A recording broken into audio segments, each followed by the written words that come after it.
चलिए शुरुआत हो गई है भारतीय बाजारों की और निफ्टी कमजोर खुल के थोड़ा सा और नीचे आते हुए अब जो गिरावट है करीब 40 अंकों के आसपास की है। निफ्टी बैंक की बात करें तो जो गिरावट है करीब करीब 75 अंकों के आसपास की आपको दिखेगी।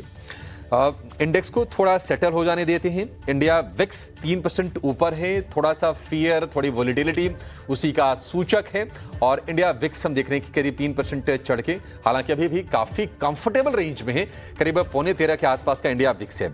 लेकिन जो शुरुआत हुई है आप उसमें एडवांस डिक्लाइन रेशियो देखिए, वो आपको अच्छा दिखेगा।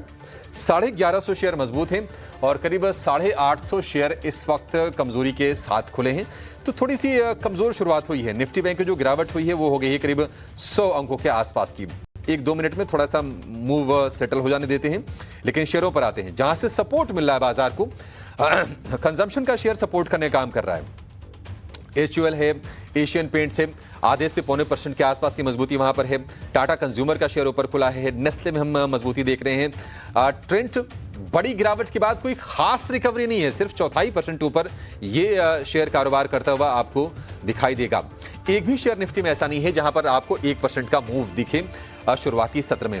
अगर हम गिरने वाले शेयरों की बात करें तो आप देखिए BL में सबसे ज्यादा गिरावट है, करीब 2% के आसपास की। लगातार ये शेयर चला है और लगातार रिकॉर्ड हाइस पर भी जा रहा था। थोड़ी थोड़ी प्रॉफिट टेकिंग उसमें आ रही है। IT की बात करें, टेक महिंद्रा ये थोड़े से कमजोर आज के सत्र में आपको दिखाई देंगे। टाइटन कमजोर है, सन फार्मा कमजोर है, लेकिन कमजोरी है सिर्फ आधे % की। 2 शेयर जहां पर 1% से ज्यादा की गिरावट है वो है टेक महिंद्रा और BL के शेयर। निफ्टी है 40 अंक नीचे। निफ्टी बैंक की बात करें तो 75 अंक नीचे आपको कारोबार करता हुआ दिखाई देगा। गोदरेज कंज्यूमर के जो बिजनेस के जो अपडेट आए थे वो अपडेट आए थे अच्छे और जून तिमाही में 10% तक की इन्होंने ग्रोथ का अनुमान जताया है। वॉल्यूम ग्रोथ 8 से 9% रहने की उम्मीद है। शेयर देख रहे हैं कि 5% करीब ऊपर ये कारोबार कर रहा है। वायदा का सबसे ज्यादा चढ़ने वाला शेयर है। डाबर को लेकर रिपोर्ट्स भी अच्छी आई थी और डाबर के जो अपडेट आए थे वो भी अच्छे आए थे। तो डाबर ऊपर है, करीब 2.5% ऊपर।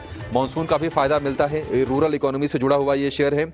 FSN ई-कॉमर्स नायका के शेयर में हम लगातार तेजी देख रहे हैं। इनकी कमेंट्री ठीक ठाक आई थी और 2% ऊपर ये शेयर आपको कारोबार करता हुआ दिखाई देगा। क्रूड नरम हुआ है तो जो ऑयल मार्केटिंग कंपनीज के जो शेयर हैं, IOC हो गया, HPCL हो गया, BPCL, वो आपको ऊपर दिखाई देगा। और पेट्रोनेट के शेयर में करीब 1% के आसपास के मूव से। जो शेयर कमजोर हैं, जुबिलेंट फूड करीब 2.25% कमजोर है। ये इनके अपडेट्स आए थे इसके बाद। एंजल वन में कमजोरी जारी है, करीब 2-2.5% शेयर आज भी ये कमजोर है। हमने देखा था कि बिकवाली हुई थी शुक्रवार को भारी मात्रा में जेन स्ट्रीट वाले मामले के बाद और BSE पर भी आज भी हम इंपैक्ट देख रहे हैं। आज रिकवरी नहीं आ रही है। 1-1.25% शेयर ये कमजोर आज के सत्र में भी आपको दिखाई देगा।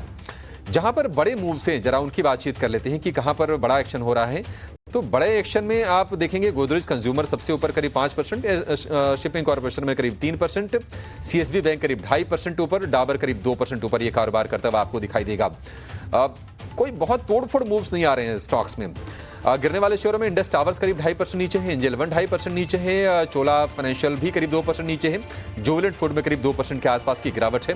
तो एक रेंज का बाजार आज फिलहाल अभी शुरुआती सत्र में दिख रहा है। निफ्टी की जो गिरावट है करीब 40 अंकों की और निफ्टी बैंक की जो गिरावट है वो है 100 अंकों के आसपास की। चलिए अपने एक्सपर्ट्स के पास चलेंगे और उनसे ये जानते हैं कि शुरुआती कारोबार में उनको ट्रेड के अच्छे मौके कहां पर दिखाई दे रहे हैं। लेकर आएंगे ओपनिंग ट्रेड्स।